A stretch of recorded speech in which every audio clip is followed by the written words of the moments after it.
Each of us probably have a different image of a person whom you would regard as a hero. To me, it is not the superheroes that are glorified through cinematography. My example of a hero would be those people who go beyond the norm to help someone out. We have seen many heroes being acknowledged during times of devastation. I can recall some of the horrific stories from the Black Saturday bushfires, and it brought tears to my eyes to hear how normal people were going beyond their bounds of normality to help others. This makes me question, am I a hero?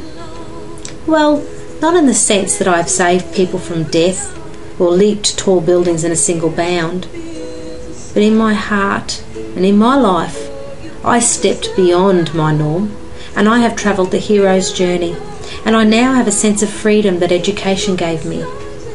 I realise that you probably don't regard yourself as a hero, but as I share my story, maybe you too will see that you are embarking on a journey of discovery, and although you may encounter some bumps in the road or even major roadblocks, this journey will be worth it in the end. As I share, I will take you through the 12 stages of the hero's journey. My experience will no doubt differ from yours, as we are individuals and no journey is the same. However, it will help you to visualise the steps through the eyes of another. By the age of 30, I had owned and run my own retail business for 10 years. My life's journey was about to take a sharp turn as I sold the business, and then felt a keen sense of loss. I was pleased to be out of the business, as that season in my life was over, but my future looked uncertain. I had skills and managerial experience, but nothing to prove it. No piece of paper to say I had skills in this area. The other problem was that I didn't know what I actually wanted to do.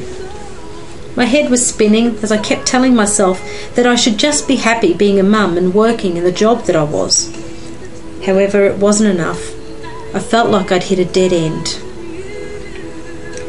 My call to adventure was twofold. It was at this point in my life where my husband and I decided to travel Australia. I know that sounds extreme, but it was something that we had both said we'd like to do, and so we put our plans into action and took off. We had 2 children, one in grade 1 and the other grade 3, so I took on the role of homeschooling them. On the first day of our teaching session, my husband walked in and was watching us. It was the 5 words that he said to me that day that changed the trajectory of my life's journey. He said, very casually, "You should be a teacher."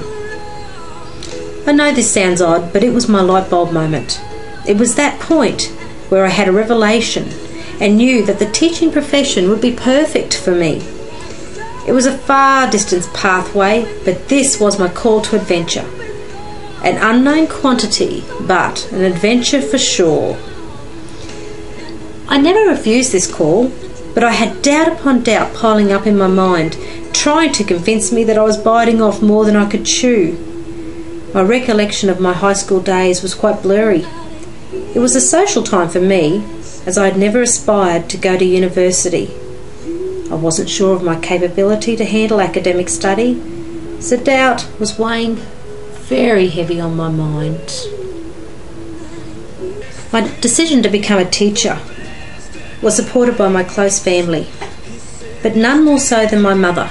My mother was a stay-at-home mum as we grew up, but it wasn't until I got older that I realised that my mum had quite low self-esteem and didn't believe that she was an intelligent person. However, she and my sister applied to STEPS, and they both completed it side by side as support for each other. I can honestly say that it transformed them both, but in particular my mum. STEPS for them was a transformative experience, and I saw this woman, who often hid behind us children, completely change. She spoke differently, she even walked differently. She was my mentor. She not only told me I could do it, she proved to me that it could be done. And if my mum could do it, then surely I could. My first obstacle came in the form of a surprise bundle. In the second week of university, I found out I was expecting our 3rd child. However, I was adamant that I was going to follow through with my dream, so I had to really consider how I was going to handle university study and a newborn baby.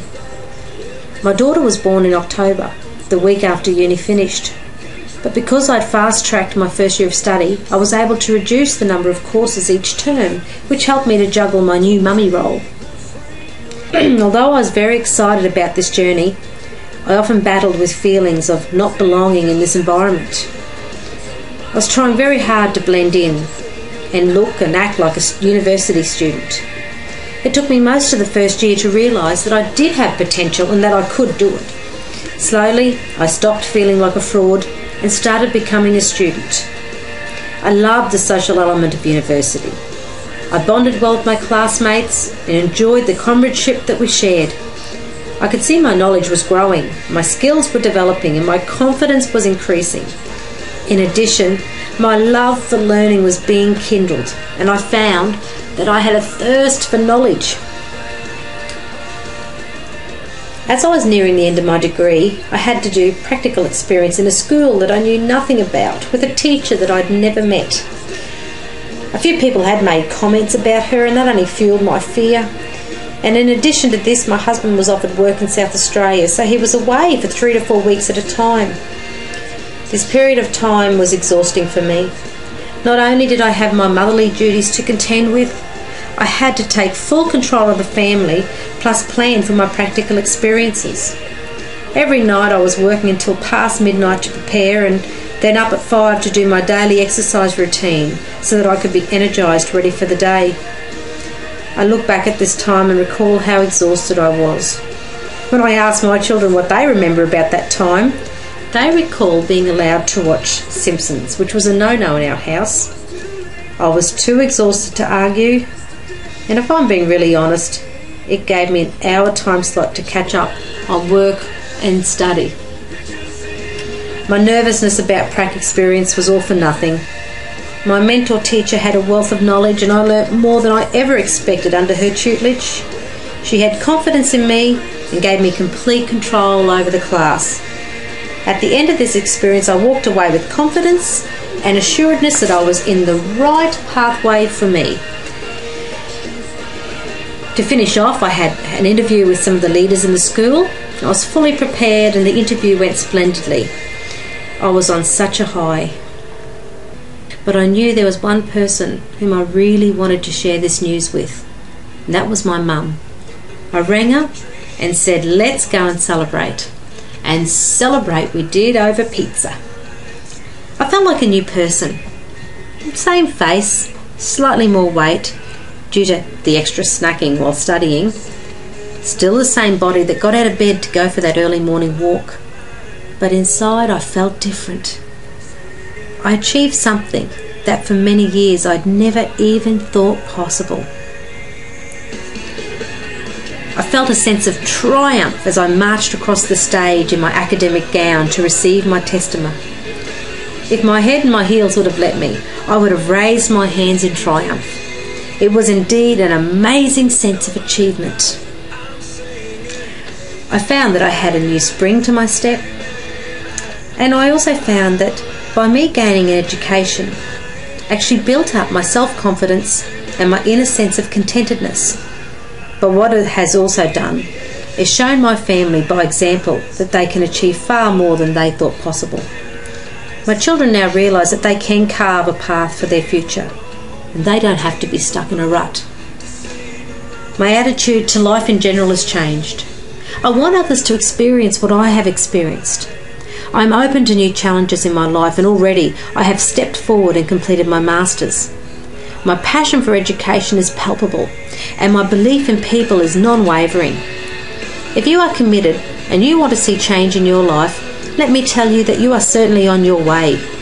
Each step that you take, each challenge you face, and each success you experience will all form a part of your own personal hero's journey. Enjoy your trip.